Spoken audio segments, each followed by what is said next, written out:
नमस्कार विद्यार्थी आणि शिक्षक बांधवांनो, पहा 26 एप्रिलला आपली शिष्यवृत्ती परीक्षा म्हणजे स्कॉलरशिप परीक्षा आहे. या स्कॉलरशिप परीक्षेच्या दृष्टीने इयत्ता 4थी आणि 7वी साठी अत्यंत महत्त्वपूर्ण सराव प्रश्नपत्रिका आपण सोडून घेत आहोत. अशीच एक प्रश्नपत्रिका आपण या ठिकाणी सोडून घेणार आहोत. पहा, पेपर क्रमांक 2 ची ही प्रश्नपत्रिका आहे. यातला जो पहिला भाग होता 25 प्रश्न इंग्रजीचे, ते इंग्रजी विषयाचे प्रश्न आपण सोडवलेले आहेत. आता आपल्याला बुद्धिमत्ता या घटकाचे जे पुढचे 50 प्रश्न आहेत ते 50 प्रश्न सोडवायचे आहेत. चला तर मग लगेचच आपण व्हिडिओला सुरुवात करूया. पहा, या ठिकाणी 50 प्रश्न बुद्धिमापन चाचणीचे असतात आणि 100 गुण या प्रश्नांना असतात. म्हणजे प्रत्येक प्रश्न हा 2 गुणांचा असतो. लगेचच आपण या ठिकाणी प्रश्न घेणार आहोत. पहा, प्रश्न 26वा प्रश्न आहे की गटात न बसणारा शब्द ओळखा. बरोबर. पहा, या ठिकाणी काय दिले? सूर्यफूल, गहू, तीळ आणि जवस अशा पद्धतीचे काय केलेले आहेत आपल्याला एक एक शब्द दिलेले आहेत. आता या शब्दांमधील आपल्याला गटात न बसणारा शब्द ओळखायचा आहे. तर पहा, सूर्यफूल, गहू, तीळ आणि जवस यांचा जर नीट आपण विचार केला आणि नीट जर बघितलं तर आपल्या लक्षात येते की सूर्यफूल ही तेलबिया आहे, तीळ देखील तेलबिया आहे, जवस देखील तेलबिया आहे. म्हणजे याच्यापासून तेल निघतं, गव्हापासून तेल निघतं का रे? नाही. म्हणजेच आपला वेगळा शब्द आहे गहू. गटात न बसणारा शब्द काय आहे? गहू. त्यानंतर 27वा प्रश्न आहे गटात न बसणारा शब्द ओळखा. परत देखील गटात न बसणारा. आता 27व्या प्रश्नामध्ये आपल्याला काय विचारले हे बघा. आता ABC पहा, ABC, त्यानंतर VUW पहा, UVW पहा, VUW लिहिले ना, KLM पहा, KLM, HIJ. म्हणजे बघा, तुम्ही जर बघितलं असेल तर 3-3 चे गट केलेत आणि ते क्रमाने काय केलेत? क्रमाने केलेत. पहा, म्हणजे डावीकडून उजवीकडे गेलेत. पहा, ABC, HIJ, KLM. बरोबर. पण हा जो गट आहे तो काय केलाय? V अगोदर घातलाय, VUW. म्हणजे वेगळा काय आहे? पर्याय क्रमांक 2 आहे VUW. ओके, लक्षात येतंय? मग पहा, आता आपल्याला पुढचा प्रश्न बघायचा आहे. पुढचा प्रश्न काय आहे? तर दर अर्ध्या तासाने एक गोळी घेतल्यास 20 गोळ्या घेण्यास किती वेळ लागेल? पहा, हा जरी तुम्हाला सोपा प्रश्न वाटत असला परंतु हा एक गमतीशीर प्रश्न आणि आपल्याला एक डोक्याला म्हणजे चालना देणारा प्रश्न आहे. काय? जर अर्ध्या तासाने एक गोळी घेतल्यास 20 गोळ्या घेण्यास किती वेळ लागेल? बरोबर. 20 गोळ्या घेण्यास किती वेळ लागेल? तर आपण काय करू? जर आपल्याकडे 10 तास असते तर लगेच आपण उत्तर लिहिलं असतं 10 तास. परंतु हे उत्तर तसं नाही. पहा, दर अर्ध्या तासाने एक गोळी घेतल्यास म्हणजे आपण सुरुवातीला अगोदर एक गोळी घेतोय. पहा बरं का. आणि नंतरच्या 19 गोळ्या, 19 गोळ्याला आपण किती? 30 मिनिटं लावतोय. म्हणजे पहा, या ठिकाणी जर आपण बघा, आता या ठिकाणी लक्ष द्या. दर अर्ध्या तासाने एक गोळी घेतल्यास 20 गोळ्या घेण्यासाठी किती वेळ आहे? पहा, आता सुरुवातीला एक गोळी घेतली म्हणजे 0व्या मिनिटालाच आपण पहिली गोळी घेतो. बरोबर. त्याच्यानंतरचे जे 19 गोळ्या आहेत या 19 गोळ्या घेण्यासाठी आपल्याला प्रत्येकी 30 मिनिटं वेळ लागेल. म्हणजे हा गुणाकार केल्यानंतर आपल्याला काय मिळणार आहे? वेळ भेटणार आहे. पहा, आता हा गुणाकार करूया आपण. बघा, आता 0 गुणिले 9 0, 0 गुणिले 1 0, आता 3 ने गुणायचं म्हणून 0, 9 त्रिक 27 7, 2, 3 आणि 2 5. म्हणजे पहा, 0 7 570. काय आलं? 570. 570 सेकंद आले. बरोबर. 570 काय आले? सेकंद आले. मग याचा आपल्याला रूपांतर कशामध्ये करायचंय? तासामध्ये करायचंय. मग आपल्याला किती भागावं लागेल? तर 60 ने भागावं लागेल 570 ला. पहा, 570 भागिले 60. पहा, हा 0 गेला, हा 0 गेला. 6 आणि 7 57 ला भागू. 5 6 9 किती? 54. उरले किती? 55 56 57. 3 उरले, वरून घेतला. पहा, पॉइंट दिला, वरून घेतला 0. 6 पंचे 30 म्हणजे 9 तास, म्हणजे 9.5 उत्तर आलं आपलं. 9.5. पहा, 9.5 उत्तर आलं. म्हणजे या ठिकाणी घड्याळामध्ये कशा पद्धतीचं लिहितात ते? 9.30 मिनिटे म्हणजे 9.5. बरोबर. 9 तास 30 मिनिटे. म्हणजे पहा, जर अर्ध्या तासाने एक गोळी घेतल्यास 20 गोळ्या घेण्यासाठी किती वेळ लागेल? त्याचं उत्तर आहे 9 तास 30 मिनिटे. किती? 9.5. 9.5 तास लागतील पहा. म्हणजे सुरुवातीची गोळी आपण जी घेतो ती 0व्या मिनिटाला घेतो, नंतरच्या गोळ्या आपण काय करतोय दर अर्ध्या तासाने एक एक गोळी घेतोय. म्हणजे 20 गोळ्या घेण्यासाठी आपल्याला 9 तास 30 मिनिटे हा वेळ लागणार आहे. हे व्यवस्थित लक्षात असू द्या. आता बघा 29वा प्रश्न बघा पुढचा. 28 चा झाला आणि 29वा प्रश्नासाठी काय सूचना आहे बघा. वरील अक्षर मालिकेचे निरीक्षण करून पहा. अक्षर मालिका म्हणजे हे पहा ABCD आहे ती, बरोबर. वरील अक्षर मालिकेचे निरीक्षण करून दिलेल्या प्रश्नांची योग्य उत्तरे शोधा. वरील अक्षर मालिकेत मध्यभागी असणाऱ्या अक्षराच्या उजवीकडील किती अक्षर आहेत पहा बरं का. मध्यभागी कोणतं अक्षर आहे आपल्याला बघायचंय. पहा हे 5 5 चा गट आहे. 5 1 5 2 10 5 1 15 5 20 5 5 25 बरोबर. पहा हे 5 हे 10. इथं मध्यभागी कोणतं अक्षर बघा बरं का. कोणतं आहे यम आहे. कोणतं आहे यम अक्षर आहे. मग मध्यभागी असणाऱ्या अक्षराच्या उजवीकडे, आता उजवीकडे इकडची बाजू उजवी आहे की डावी बाजू आहे. मग उजवीकडे किती अक्षर आहेत 1 2 3 4 5 6 7 8 9 10 11 12. म्हणजे 5 चा हा गट 5 + 10 10 2 12. किती अक्षर आहेत 12 अक्षर. म्हणजे पर्याय क्रमांक 2 हे आपलं अचूक उत्तर असणार आहे. ओके समजले. त्यानंतर पहा पुढे काय विचारलं 30वा प्रश्न. बुक हा शब्द तयार करण्यासाठी कोणत्या क्रमांकाची अक्षरे घ्यावी लागतील. पहा बुक हा शब्द पहा 1 आणि 2 नंबरचं पहा 5 हे 15व्या नंबरचं बघा बरं का. 5 1 5 10 5 15व्या नंबरचं आणि के कोणता आहे के पहा के हा 11 नंबरचं. म्हणजे 2 15 15 11 पहा 2 15 15 11 किती नंबर पर्याय क्रमांक 1. बुक हा शब्द तयार करण्यासाठी कोणत्या क्रमांकाची अक्षरे घ्यावी लागतील तर 2 15 15 11 या क्रमांकाची अक्षरे घ्यावी लागतील. आता पहा 31वा प्रश्न. पहा प्रश्न आपण काळजीपूर्वक वाचायचा आहे तरच आपल्याला त्या प्रश्नांची काय करता येतील उत्तर व्यवस्थित देता येतील. पहा आता काय प्रश्न आहे. आई व मुलगा यांच्या वयाची बेरीज 42 वर्ष आहे, बरोबर. त्यांच्या वयातील फरक 26 वर्ष असल्यास मुलाचे वय किती. पहा हा काठीण्य पातळी असणारा प्रश्न आहे. म्हणजे थोडासा अवघड असणारा प्रश्न आहे, परंतु तो सोडवायचा कसा हे आपण या ठिकाणी व्यवस्थित पाहणार. जर आपण व्यवस्थित वाचन केलं, मांडणी व्यवस्थित केली तर तुमचं गणित चुकणार नाही. बघा आई व मुलगा यांच्या वयाची बेरीज 42 वर्ष आहे. आपल्याला आईचं वय माहिती का मुलाचं वय माहिती का तर नाही. आपण काय करायचं ते XY मानूया. पहा आईचं वय पहा आईचे वय काय म्हणायचं X म्हणायचं. मुलाचं वय पहा मुलाचे वय काय म्हणायचं Y म्हणायचं. आणि या दोघांच्या वयाची बेरीज म्हणजे X + Y बरोबर किती आलं 42 बरोबर. आता त्यांच्या वयातील फरक म्हणजे वजाबाकी म्हणजे X - Y बरोबर किती आहे 26. आता हे समीकरण आपण सोडवलं की आपल्याला उत्तर मिळतं. पहा आता बघा अधिक y आणि वजा y हे गेलं इथं x + x काय झालं 2x बरोबर. आता 42 आणि 26 6 7 8 आणि 4 2 6 68. पहा आता इथं 2 गुणिले येतं तिकडे काय होणार भागिले होणार.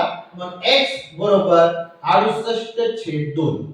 पहा 1 2 3 6 आणि 2 4 8 म्हणजे x बरोबर 34. x बरोबर 34 म्हणजे काय आलं रे कशाच वय आलं आईचं वय आलं. आईचं वय किती आलं आपण आईचं वय x मानलं होतं म्हणून आईचं वय आलं 34. मग आता मुलाचं वय काढायचंय या समीकरण 1 मध्ये काय करा किमती टाका आणि मुलाचं वय तुम्हाला येईल. पहा आता काय आहे x + y बरोबर 42. पहा x ची किंमत आपल्याला मिळाली 34 अधिक y बरोबर 42. मग या ठिकाणी काय करायचं आता हे 34 इकडे अधिक येतं तिकडे वजा होतील. मग y बरोबर 42 वजा 34 म्हणजे काय येणार आहे 8 येणार आहे. किती येणार आहे 8. म्हणजे त्या ठिकाणी पहा आई व मुलगा यांच्या वयाची बेरीज 42 वर्ष असल्यास त्यांच्या वयातील फरक 26 वर्ष असल्यास मुलाचे वय किती तर 8 वर्ष. किती असणार आहे 8 वर्ष असणार आहे. अशा पद्धतीचा हा जर आपण समीकरणामध्ये किमती टाकून व्यवस्थित प्रश्न सोडवला तर नक्कीच या प्रश्नाचं उत्तर आपल्याला व्यवस्थित काढता येईल. लक्ष दे. ओके समजलं. पहा यानंतर आपल्याला पुढचा प्रश्न बघायचा आहे. स्वप्नालीचा पहिला वाढदिवस. पहा बरं का, प्रश्न खूप छान विचारलाय, पण आपलं व्यवस्थित लक्ष असणं गरजेचं आहे. स्वप्नालीचा पहिला वाढदिवस 5 जानेवारी 2009 ला सोमवारी झाला असेल तर तिचा 6वा वाढदिवस कोणत्या दिवशी? बरोबर, 6वा वाढदिवस आपल्याला काढायचा आहे. मग पहा, स्वप्नालीचा पहिला वाढदिवस कधी आहे? 2009 ला. पहा बरं का, 2009 ला पहिला वाढदिवस, 2010 ला, 2010 ला दुसरा वाढदिवस, 2011 ला, 2011 ला तिसरा वाढदिवस, 2012 ला चौथा वाढदिवस, 2013 ला पाचवा वाढदिवस आणि 2014 ला 6वा वाढदिवस. ओके, बरोबर लक्षात आले? पहा आता 2009 ला पहिल्या वाढदिवसाच्या दिवशी सोमवार होता. कोणता वार होता? सोमवार होता. आता दरवर्षी काय होतो? वार एक दिवसांनी वाढत चालतो. बरोबर, एक दिवसांनी वाढत चालतो म्हणजे हा सोमवार येईल, म्हणजे हा काय येणार आहे? मंगळवार. काय येणार आहे? मंगळवार. हा काय येणार आहे? बुधवार. पहा बरं का, आता 2012 हे जे लीप वर्ष आहे, लीप वर्ष असल्यामुळे जो वार आहे तो 2 दिवस पुढे जातो. पहा, म्हणजे लगेच बुधवार नाही तर गुरुवार येणार आहे का? नाही, तर काय येणार आहे? शुक्रवार. त्यानंतर पहा, शनिवार आणि रविवार म्हणजे 6वा वाढदिवस कधी येणार आहे? रविवारी येणार आहे. पहा, म्हणजे दरवर्षी वार एका दिवसाने पुढे जातो. जर लीप वर्ष असेल तर 2 दिवसांनी पुढे जातो. पहा बरं का, लक्षात ठेवा.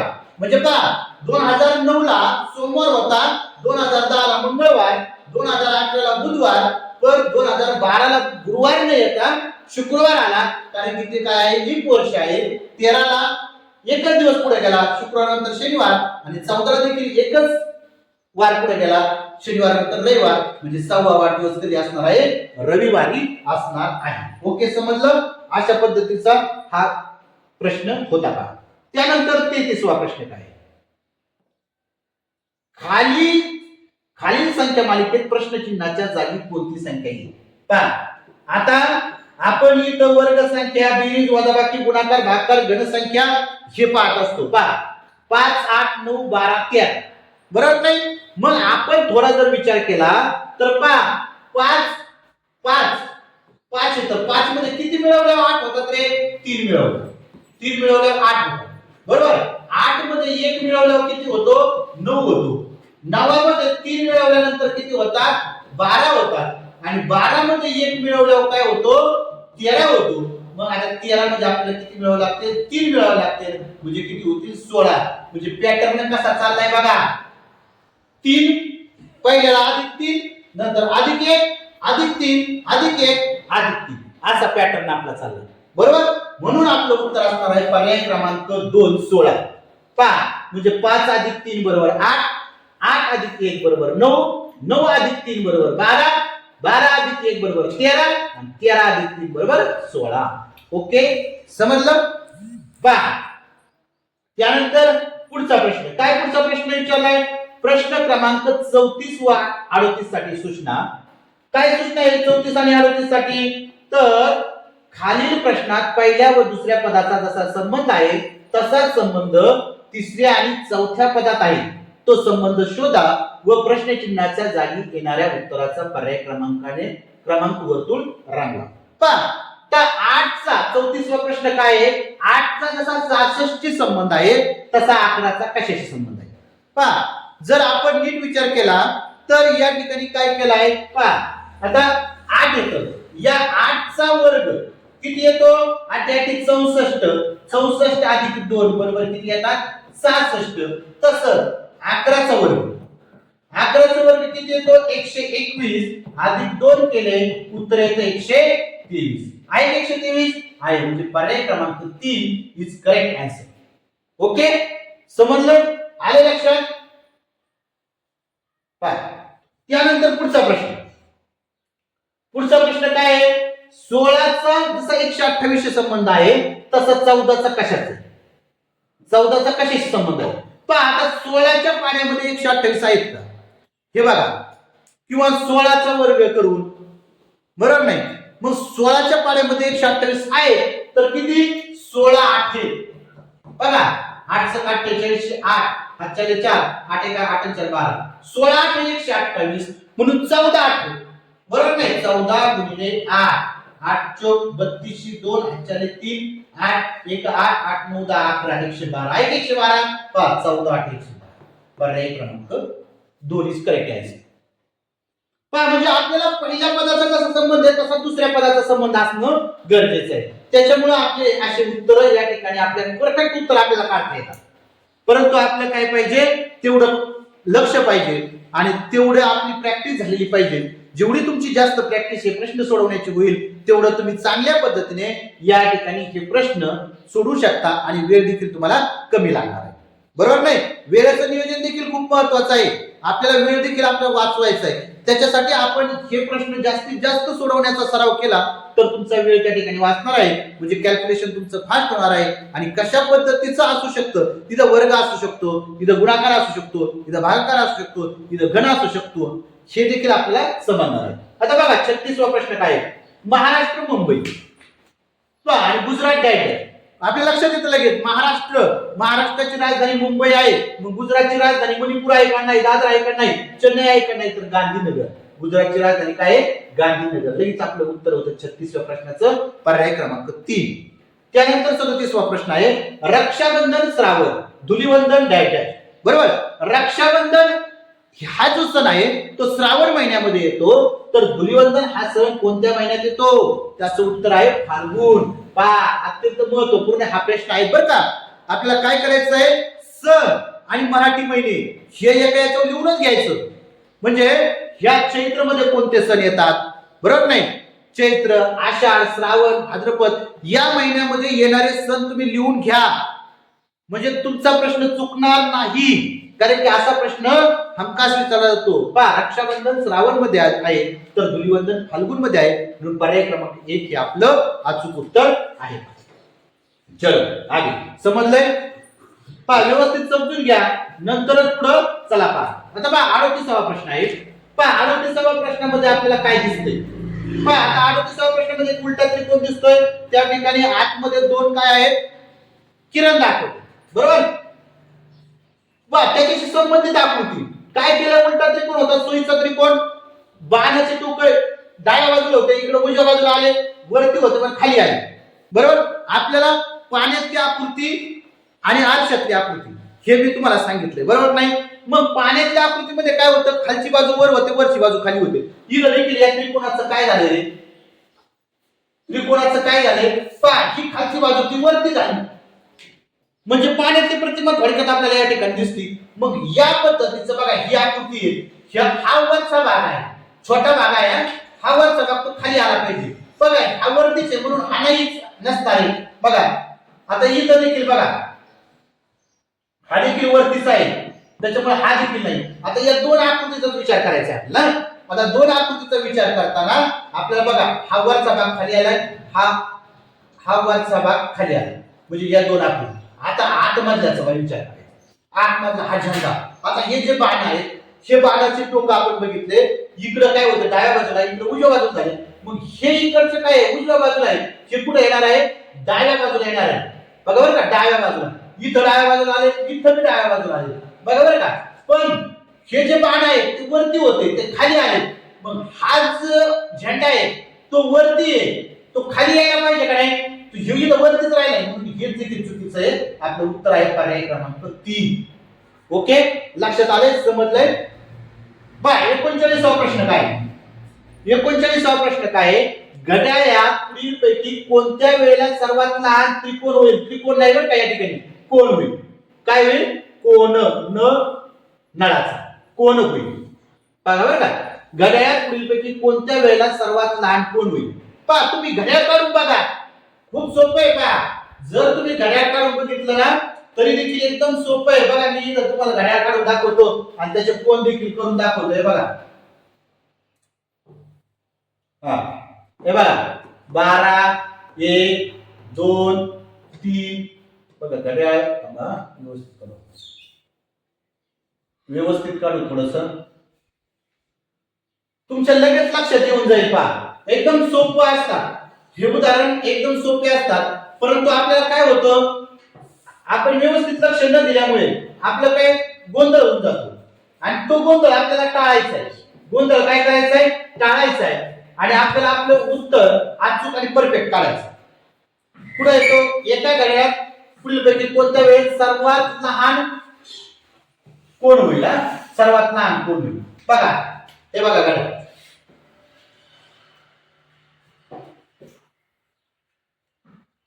बरोबर, चारही घड्याळ मी या ठिकाणी काढली. बघा, 12, 1, 2, 3, 4, 5, 6, 7, 8, 9, लक्ष द्या, 10, 11.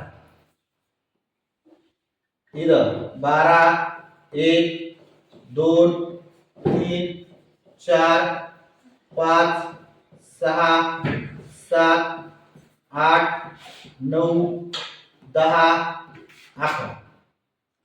बघा इकडे 12, 1, 2, 3, 4, 5, 6, 7, 8, 9, 10, 11. 12, 1, 2, 3, 4, 5, 6, 7, 8, 9, 10, 11. ओके. बघा आता याचे काटे दाखवूया आपण किती वाजले. बघा आता पहिले 4 वाजले. पहिल्या घड्याळात 4 वाजले. 4 वाजले कसे? हे बघा, वाजले का 4? वाजले 4. ओके. 2 वाजले. बघा आता 2 वाजले का? 2 वाजले. 9 वाजले. बघा आता 9 वाजले. वाजले का 9? ओके. त्यानंतर किती वाजले? 3 वाजले. बघा, वाजले 3. आता काय विचारलंय? लहान कोण? बघा बरं, हा कोण बघा, हा कोण बघा, हा कोण बघा, हा कोण बघा. लगेच तुमच्या लक्षात येईल की 2 वाजता काय आहे? लहान कोण आहे? 2 वाजता. मग लगेच तुम्ही उत्तर देणार पर्याय क्रमांक 2. 2 वाजता लहान कोण. किती वाजता? 2 वाजता. पहा, तुम्हाला असं विचारलं की किती वाजता सगळ्यात मोठा कोण होईल? मोठा कोण होईल तर किती वाजता? 4 वाजता. आणि तुम्हाला असं विचारलं जाऊ शकतं किती वाजता काटकोन झालेला आहे? काटकोन म्हणजे 90 अंशाचा. पहा, 9 आणि 3 वाजता काय झालंय? काटकोन झालेला आहे. म्हणजे आपल्याला घड्याळ काढल्यानंतर लगेच लक्षात येतं. तसं देखील तुमची जर जास्त प्रॅक्टिस झाली तर तुमचं दिसतं पर्याय बघून देखील तुम्ही याचं उत्तर अचूक लिहू शकता. ओके, आलं लक्षात? चला पुढे. गटात न बसणारी आकृती ओळखा. पहा, गटात न बसणारी आकृती ओळखा. आता याच्यामध्ये काय केलंय? पहा, MYW. पहा, या ठिकाणी काढू आपण MYW आणि F. बरोबर, ही आकृती ते ह्या गटात न बसणारी शोधायची. पहा, इथून जर असं हे काढलं आपण एकच बघा असं. असा जर या ठिकाणी काय केला? लंब टाकला तर काय होतंय की M चं 2 भागामध्ये विभागणी होती. Y ची 2 भागामध्ये सारख्या W ची होती, पण F ची होते का? नाही. म्हणजे सममित अक्ष, सममित जी आकृती, ती सममित आकृती कोणत्या येतात? M, V आणि W या सममित आहेत. कारण की त्याच्या समान 2 भागामध्ये विभागली होती. तर F ची होत नाही, म्हणून F हा वेगळा. F हा कसा? वेगळा. लक्षात आलंय? समजलंय? F का वेगळा? आता 41वा प्रश्न बघा. सीताची आई गीताची मावशी लागते, तर गीता सीताची कोण? पहा, हे नाते संबंध आपल्यामध्ये जोडा. आपल्यामध्ये जोडा. मी काय सांगितलं की श्रेयाची आई ही तन्वीची काय लागते? मावशी लागते. तर श्रेया आणि श्रेया तन्वीची कोण? काय होणार? मावस बहीण होणार आहे. काय होणार आहे? मावस बहीण. मावस बहीण. आपल्यामध्ये नातं जोडा. आपल्यामध्ये नातं जोडल्यानंतर आपल्याला लगेच समजतं. तुम्ही जर तिथं विचार करत बसले तर ते लवकर लक्षात येणार नाही. आपलं बोलायचं, आपलं गीता, सीता, गीता, आई हे आपलं धरा, आपले नाव घ्या आणि त्याच्यावरून आठवा, लगेच समजेल तुम्हाला. ओके. त्यानंतर पहा 42वा प्रश्न. एका रांगेत शीतलचा उजवीकडून 8वा, डावीकडून 7वा क्रमांक तर त्या रांगेत एकूण किती मुले आहेत? मी तुम्हाला सांगितलं काय करायचं, 8 × 7 का 8 + 7 करायचे. 8 + 7 किती झाले? 15 वजा 1 करायचं 14. किती झाले? 14. का? कारण की बा शीतलचा उजवीकडून आपण मोजला 8वा आणि डावीकडून 7वा क्रमांक मोजला, म्हणजे शीतल उजवीकडून धरली, डावीकडून धरली, डबल धरली म्हणून 1 वजा करायचं. एकूण मुलं 8 + 7 15 ती डबल धरली होती म्हणून 1 वजा केला म्हणजे 14. ओके, आलं लक्षात. आता बघा पुढचा प्रश्न काय विचारलाय तुम्हाला. सुंदर प्रश्न आहे पहा. खालील संख्या मालिकेत एकूण किती मूळ संख्या आल्या आहेत? आता मूळ संख्या मी तुम्हाला सांगितलंय की मूळ संख्या आपण पाठच करायच्या. मूळ संख्या काय करायच्या? पाठच करायच्या. पहा आता काय मूळ संख्या तुम्हाला माहिती पाहिजे. 2 3 5 7 11 13 17 23 29 31 37 41 43 47 47 53 अशा पद्धतीचे 59 61 67 बरोबर, 71 73 त्यानंतर 79 83 89 आणि 97 या काय आहेत? मूळ संख्या आहेत. मग आता खालील संख्या मालिकेत एकूण मूळ संख्या आल्या आहेत. पहा कोणकोणत्या मूळ संख्या आल्या?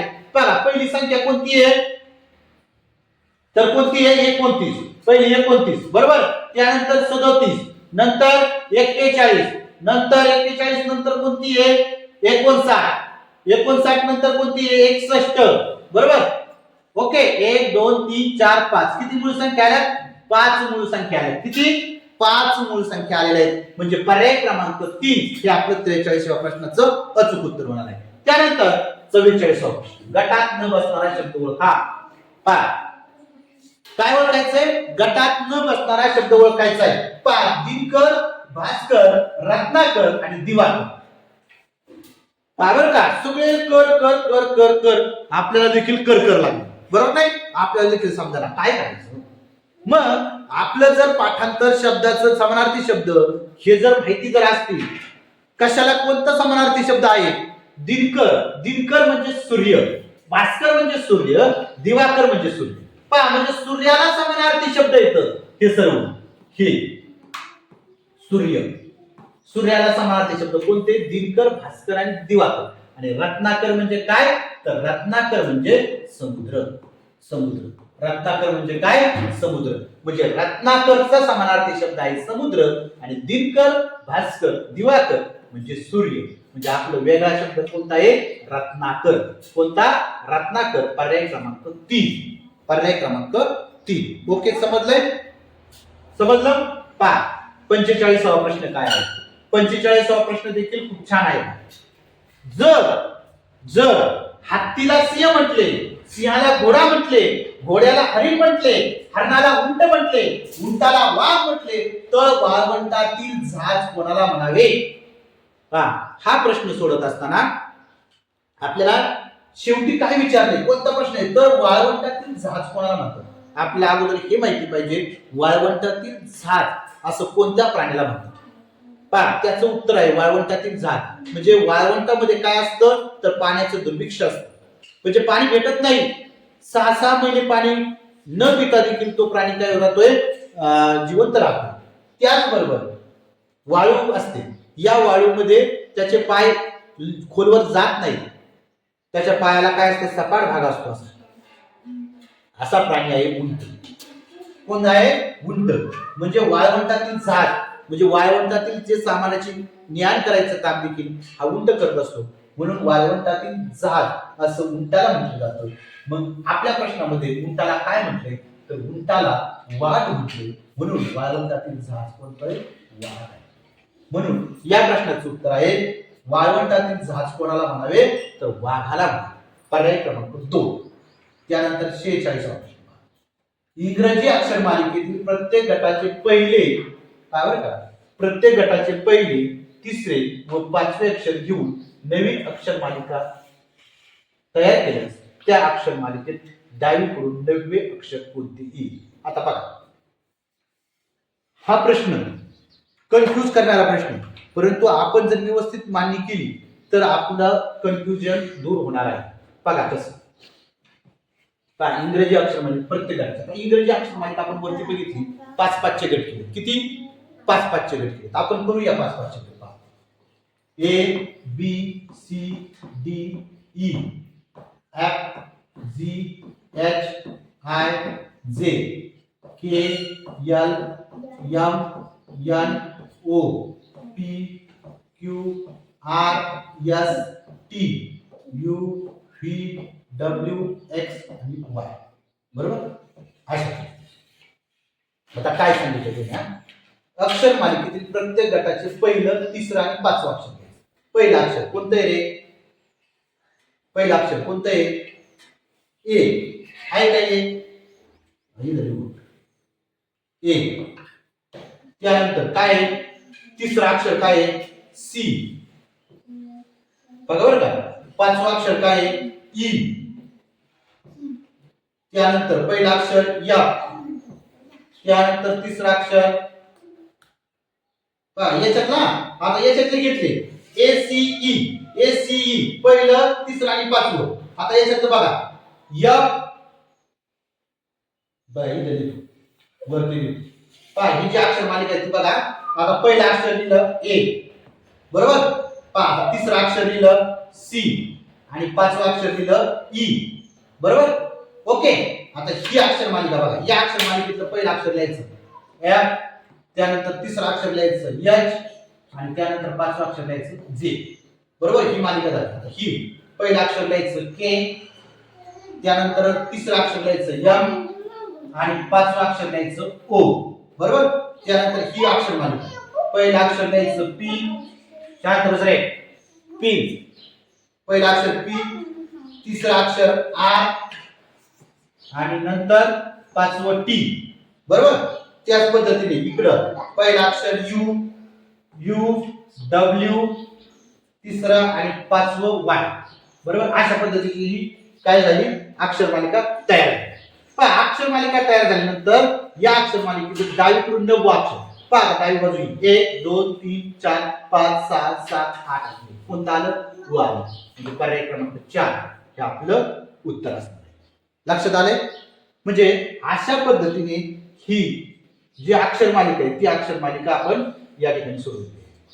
म्हणजे असे प्रश्न आपल्याला खूप सारे चॅलेंजिंग प्रश्न आपल्याला विचारले जातात. त्याच्यामुळे आपलं या प्रश्नांचा सराव जास्तीत जास्त होणं गरजेचं आहे. जर तुमचा ज्यावेळेस जास्तीत जास्त सराव होईल त्याच वेळेस तुम्ही अशा पद्धतीचे प्रश्न चांगल्या प्रकारे हँडल करू शकता. आता हे बाकीचे जे प्रश्न आहेत ते बाकीचे प्रश्न आपण नंतरच्या लेक्चरमध्ये पाहणार आहोत. जर तुम्हाला हा व्हिडिओ या ठिकाणी आवडला असेल तर आपला चॅनल आहे VPN एज्युकेशनल गुरु, या चॅनल सबस्क्राईब करायचा आहे आणि हा व्हिडिओ तुमच्या मित्रांना शेअर करायचा आहे. कारण की स्कॉलरशिप परीक्षेच्या दृष्टीने अत्यंत महत्त्वपूर्ण असणारे व्हिडिओ आपण आपल्या चॅनलवरती अपलोड करतो. आणि हे व्हिडिओ तुम्हाला पाहण्यासाठी तुम्हाला जो चॅनलचं बेल आयकॉन आहे ते बेल आयकॉनला देखील तुम्ही प्रेस केलं तर नवनवीन व्हिडिओ ज्यावेळेस ऍड होतील त्यावेळेस तुम्हाला नोटिफिकेशन येईल आणि तुम्ही ते व्हिडिओ पाहून तुम्ही चांगल्या पद्धतीने मार्क त्या ठिकाणी मिळवू शकता. हा व्हिडिओ सर्वांनी पाहिला त्याबद्दल सर्वांचे या ठिकाणी आभार मानतो आणि थांबतो. धन्यवाद. थँक्यू.